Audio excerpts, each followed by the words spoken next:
of them. I'm Eliza Sumaway and I am Joanna Hoson. We are from grade 12, section Sapphire.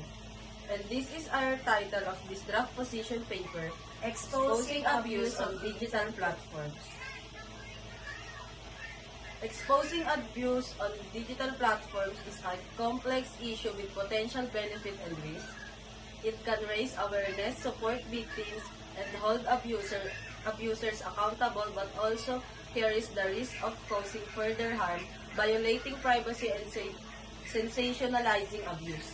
Includes physical, emotional, psychological, sexual, or financial control. Abuser history, psychological issues, societal factors, and stressors. Domestic abuse cases report via physical assault, harassment, stalking, etc. with evidence being coercive. Abusers use fear to control victims and prevent them from seeking help. Due to varying interpretations of abuse, privacy concerns, and potential for sensationalism.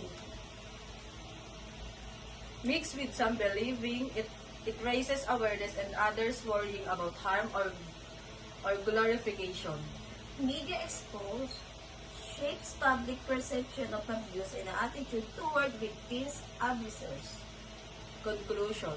The portrayal of abuse on platform is neither inherently good nor bad, depending on context and consequences. Thank you. Thank you.